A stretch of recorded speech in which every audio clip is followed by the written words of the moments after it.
जय हिंद दोस्तों, आपका हमारे यूट्यूब चैनल उड़ान में स्वागत है। हमने भारत के गवर्नर जनरल और वायसराय से संबंधित सारी जानकारी प्राप्त कर ली है पिछले वीडियोज़ में। इसमें हम उससे संबंधित बहुत ही महत्वपूर्ण क्वेश्चन देखेंगे। चलिए तो हम स्टार्ट करते हैं। कोलकाता में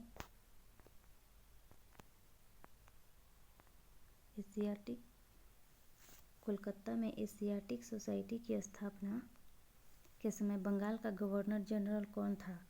तो ये जो एशियाटिक सोसाइटी की स्थापना है वो 1784 ईस्वी में सर विलियम जोन्स के द्वारा किया गया था। तो उस समय बंगाल के गवर्नर जनरल कौन थे? तो Warren Hastings, Lord Warren Hastings. Lord नहीं होगा, वारेन हेस्टिंग्स। देखते दूसरा क्वेश्चन। किसने बंगाल में द्वैध शासन प्रणाली को लागू किया? तो ये लागू किया था रॉबर्ट क्लाइव। और बंगाल में द्वैध शासन प्रणाली लागू करने के बाद इसने बंगाल और बिहार के लिए 2 उप दीवान नियुक्त किए थे। बंगाल के लिए कौन थे? तो रजा खां, और बिहार के लिए राजा सिताब राय।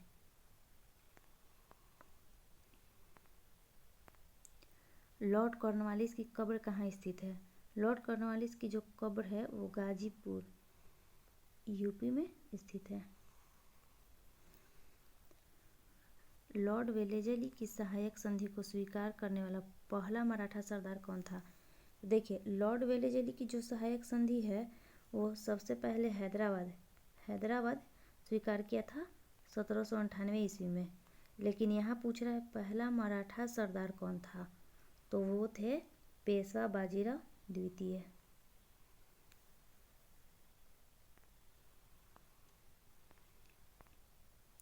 सुगौली की संधि कब हुई थी? तो सुगौली की संधि जो है वो हुई थी 1816 ईस्वी में।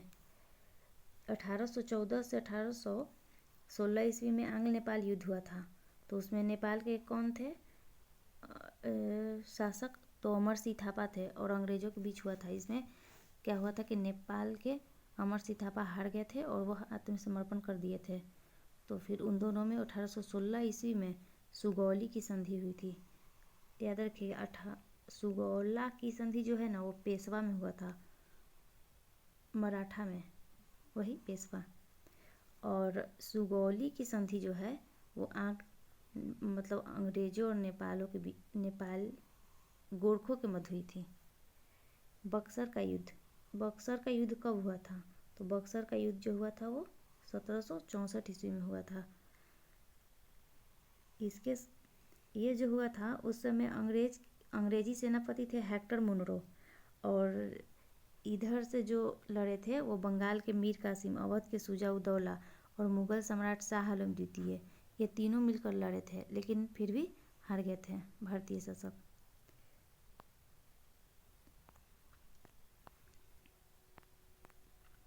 किसने सहायक संधि प्रणाली का सूत्रपात किया था? तो किसने सहायक संधि प्रणाली का सूत्रपात किया था? तो लॉर्ड वेलेजली। लॉर्ड वेलेजली जो है ना सबसे पहले सहायक संधि किसके साथ किया था? तो हैदराबाद के निजाम के साथ 1798 ईस्वी में। चतुर्थ आंग्ल मैसूर युद्ध किसके समय में हुआ था? तो चतुर्थ आंग्ल मैसूर युद्ध जो हुआ था वो लॉर्ड वेलेजली के समय में हुआ था 1799 ईस्वी में। इसमें टीपू सुल्तान की मृत्यु हो गई थी।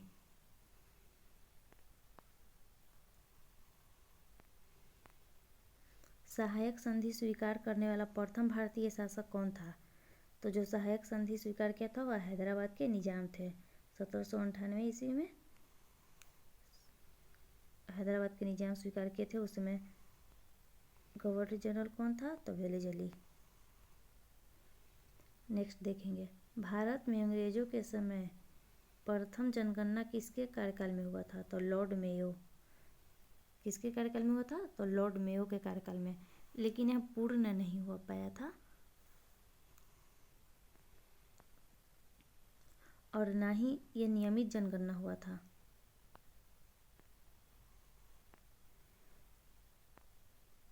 पेशवा के पद को कब समाप्त किया गया था? तो जो पेशवा के पद को है वो 1818 ईस्वी में, पेशवा के पद को जो है 1818 ईस्वी में समाप्त कर दिया गया। उस समय क्या हुआ था, तृतीय आंग्ल मराठा युद्ध हुआ था 1817 से 1818 ईस्वी में। तो 1818 ईस्वी में जो है पेशवा के पद को समाप्त कर दिया गया था। अस्थाई बंदोबस्त प्रणाली किसने लागू किया था?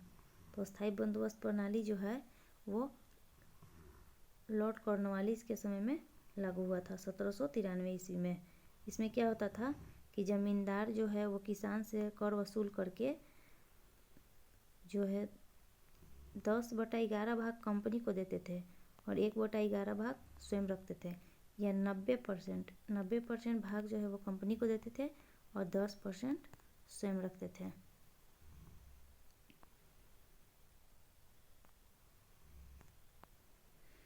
सिंध को ब्रिटिश क्षेत्र में कब मिलाया गया? तो 1843 ईस्वी में मिलाया गया था। कब मिलाया गया है ना? तो 1843 ईस्वी में मिलाया गया है। और हम यहाँ पे लिख दिए गवर्नर जनरल। तो उस समय गवर्नर जनरल जो थे वो थे लॉर्ड एलनबरो होगा, टाइपिंग मिस्टेक है, लॉर्ड एलनबरो। उनका कार्यकाल जो था 1842 से 44 तक था। ये प्रथम आंग्ल अफगान युद्ध के बाद इसको मिलाया गया था सिंध को, लॉर्ड एलनबरो के समय में 1843 ईस्वी में। भारतीय राष्ट्रीय कांग्रेस की स्थापना किसके समय हुई थी? तो भारतीय राष्ट्रीय कांग्रेस की स्थापना जो 28 दिसंबर 1885 ईस्वी को डफरिन के कार्यकाल में हुई थी। 28 दिसंबर 1885 ईस्वी में।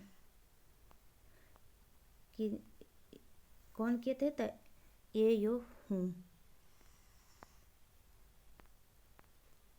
किस वायसराय की हत्या उसके कार्यकाल में ही कर दी गई थी? तो लॉर्ड मेयो की हत्या जो है उसके कार्यकाल में ही कर दी गई थी अंडमान में एक अफगान के द्वारा, जिसका नाम था शायद शेर अली अफरीदी।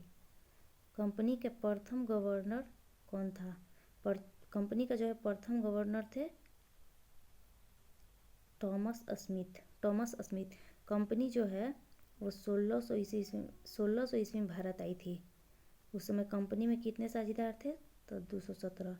और इनको भेजे कौन थे? तो एलिजाबेथ प्रथम। ऐसे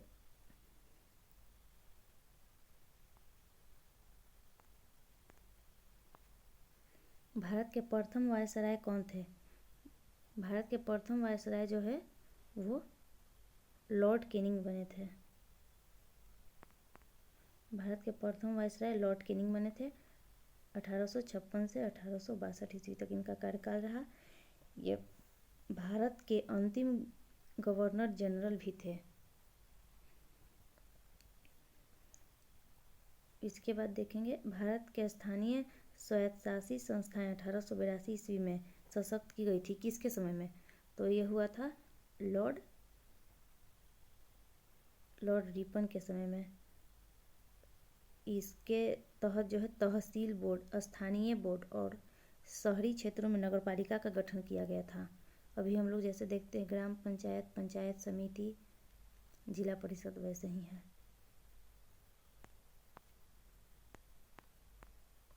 इल्बर्ट बिल किसने लाया था? तो इल्बर्ट बिल जो है वो लॉर्ड रिपन लाए थे। इसके तहत क्या होता था कि भारतीय न्यायाधीश भी जो था अब यूरोपीय व्यक्तियों के विरुद्ध मुकदमे की सुनवाई कर सकता था। लेकिन क्या हुआ कि इसके विरोध में जो है श्वेत विद्रोह हुआ था, जिसकी वजह से क्या हुआ कि इसको वापस ले लिया गया इल्बर्ट बिल को। राज्य हड़प की नीति या डॉक्ट्रिन ऑफ लैप्स किसने लागू किया था? तो लॉर्ड डलहौजी। इसके तहत क्या होता था कि जिस राजा का सगा वारिस नहीं होता था उसको अंग्रेजी साम्राज्य में मिला लिया जाता था।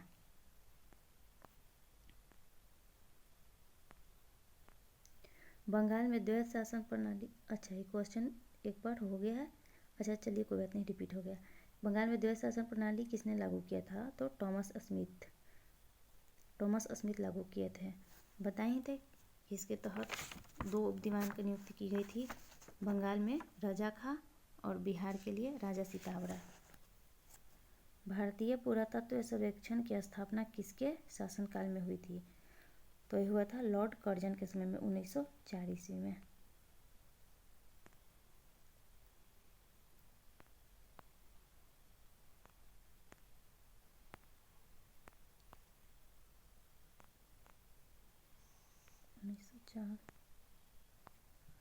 सती प्रथा का अंत किसके समय में हुआ था?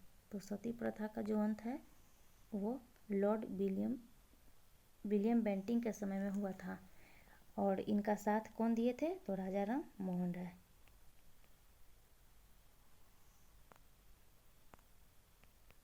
मोहन राय 1829 ईस्वी में। भारत के प्रथम गवर्नर जनरल कौन थे? तो भारत के प्रथम गवर्नर जनरल जो थे वो लॉर्ड विलियम बेंटिंक थे। नहीं, हाँ, इनको जो है इनका कार्यकाल जो है 1828 से 35 ईस्वी तक रहा। तो ये उस समय जो थे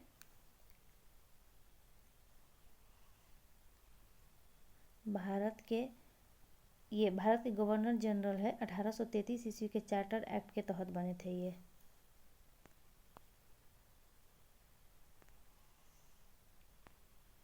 भारतीय समाचार पत्रों का मुक्तिदाता किसे कहा जाता है? तो भारतीय समाचार पत्रों का मुक्तिदाता है जो चार्ल्स मेडकॉफ कहा जाता है। ऐसे देखिए, लॉर्ड रिपन जो है ना वो भी प्रेस पर से प्रतिबंध हटाए थे, लेकिन जो लॉर्ड लिटन के समय लागू किया गया था वर्नाक्यूलर प्रेस एक्ट, उन्हीं को ये हटाए थे। लेकिन भारतीय समाचार पत्रों का मुक्तिदाता है वो चार्ल्स मेडकॉफ को ही कहा जाता है। भारत में सर्वप्रथम सहायक संधि का प्रयोग किसने किया था? देखिए, भारत में जो सर्वप्रथम सहायक संधि का प्रयोग किया गया था वो 1765 ईस्वी में ही किया गया था। वो कौन किए थे? तब फ्रांसीसी गवर्नर डुप्ले। ये अवध के साथ किया गया था, जिसमें क्या हुआ था कि अंग्रेजों की एक सेना जो है वो अवध में लखनऊ में रही थी और इसके बदले जो है नवाब उनको धन देते थे। लॉर्ड वेलेजली के समय जो है ना इसका पूर्ण रूप से विकास हो गया था, लेकिन प्रारंभ जो है, अगर प्रारंभ पूछेगा कि सहायक संधि का प्रयोग सर्वप्रथम किसने किया तो गवर्नर डुप्ले होगा। और ये पूछा जाएगा कि सहायक संधि का प्रयोग किसने किया तो वेलेजली होगा। बंगाल का विभाजन किसके समय में हुआ था? तो बंगाल का विभाजन जो है वो लॉर्ड कर्जन के समय में हुआ था। लॉर्ड कर्जन के समय में 1905 ईस्वी में। और इसको पुनः वापस ले लिया गया था लॉर्ड हार्डिंग द्वितीय के समय में 1911 ईस्वी में दिल्ली दरबार का आयोजन करके। भारत में प्रथम रेलवे लाइन किस ब्रिटिश गवर्नर के समय बिछाई गई थी? तो लॉर्ड डलहौजी। तो पहली ट्रेन कब चली थी? तो 16 अप्रैल 1853 ईस्वी को मुंबई से ठाणे के बीच 34 किलोमीटर।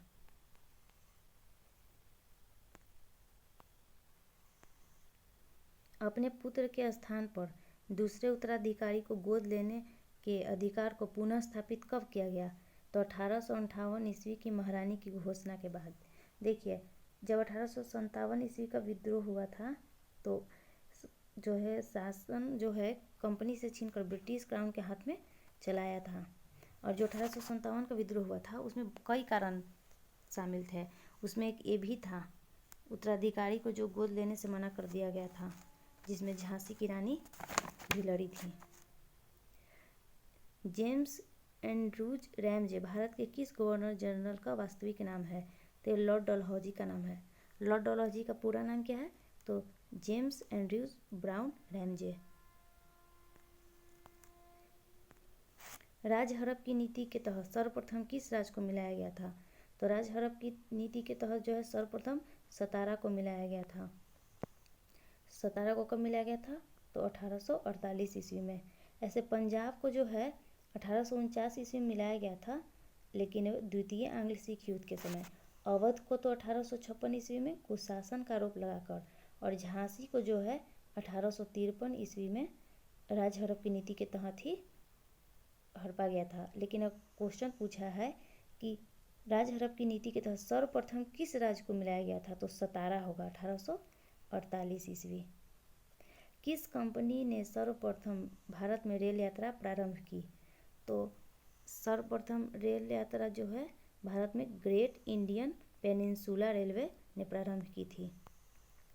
प्रथम आंग्ल मैसूर युद्ध किस संधि के तहत समाप्त हुआ? तो प्रथम आंग्ल मैसूर युद्ध है जो मद्रास की संधि के तहत समाप्त हुआ था। ये जो है प्रथम आंग्ल मैसूर युद्ध कब हुआ था? तो 1767 से 69।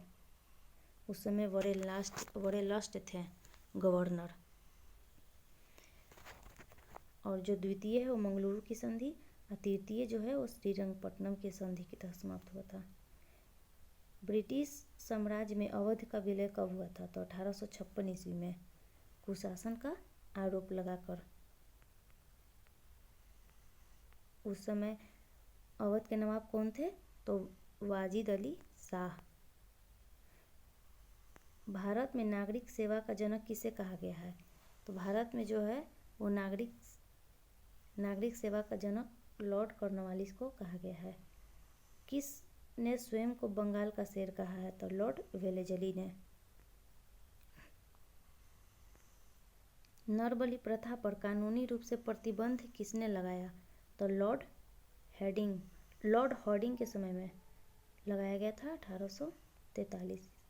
ऐसे इनका कार्यकाल 44 से 48 रहा है, उसी के बीच लगाया गया होगा। किसके शासनकाल में शैक्षणिक सुधारों के लिए विलियम हंटर की अध्यक्षता में एक आयोग का गठन किया गया था? तो ये विलियम हंटर की अध्यक्षता में है जो लॉर्ड रिपन के समय में किया गया था। लॉर्ड रिपन का जो कार्यकाल है वो 80 से 84 था।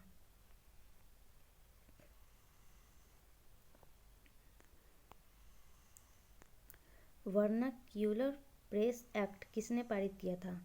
तो वर्नाक्यूलर प्रेस एक्ट जो है वो लॉर्ड लीटन ने पारित किया था। इसमें क्या हुआ था कि भारतीय समाचार पत्रों पर प्रतिबंध लगा दिया गया था। जो समाचार पत्र है वो राष्ट्रीय आंदोलन को बढ़ावा देते थे, इसी वजह से वो लगा दिया गया था। तो सबसे ज़्यादा प्रभावित हुआ था सोम प्रकाश, और पायनियर अखबार इसे बिल्कुल भी प्रभावित नहीं हुआ था। और अमृत बाजार पत्रिका जो था वो रातों रात अपना भाषा चेंज करके अंग्रेजी कर लिया था। किसके समय में हेनरी कैंपबेल के नेतृत्व में एक अकाल आयोग का गठन किया गया था? तो हेनरी कैंपबेल के नेतृत्व में जो है लॉर्ड लॉरेंस के समय में एक अकाल आयोग का गठन किया गया था। ऐसे लॉर्ड लीटन के समय में जो है वो रिचर्ड स्टेची की अध्यक्षता में। लॉर्ड कर्जन के समय में जो है मैकडोनाल्ड, इसका तो हम बताए ही थे, सर एंटनी मैकडोनाल्ड की पिज्ज़ा जो है वो खाना से ही संबंधित है, और अकाल भी जो है भूख की कमी से ही संबंधित है। इस तरह से इसको याद कर सकते हैं। लॉर्ड एल्गिन द्वितीय के समय में जो है सर जेम्स लोयल की अध्यक्षता में एक अकाल आयोग का गठन किया गया था। झांसी को राज्य हड़प की नीति के तहत कब मिलाया गया था? तो 1853 ईस्वी में। प्रथम बार बिजली से संचालित तार सेवा की शुरुआत किसके समय में की गई थी? तो लॉर्ड डलहौजी के समय में 1853 ईस्वी में, कलकत्ता से आगरा के बीच। रिंग फेंस की नीति या सुरक्षा प्रकोष्ठ की नीति का संबंध किससे है?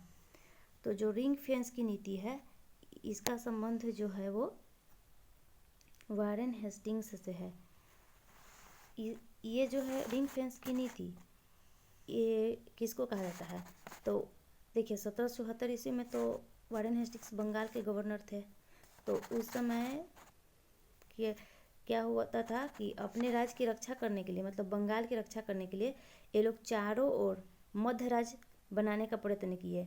क्यों? क्योंकि उन लोगों को उस वक्त अफगान और मराठा से डर था, इसलिए। और उसके बदले क्या होता था? तो ये बोलते थे कि हम अवध की रक्षा करेंगे और आप बंगाल की रक्षा करिए। सार्वजनिक निर्माण विभाग एवं लोक निर्माण विभाग की स्थापना किसके शासनकाल में की गई? तो ये जो दोनों है लॉर्ड डलहौजी के शासनकाल में की गई थी। चलिए दोस्तों, आज हम 44 तक ही देखते हैं। नेक्स्ट जो पार्ट अपलोड होगा उसमें हम 100 क्वेश्चन कर देंगे। ये सारे पिछले कई एग्जाम में पूछे गए हैं प्रश्न है।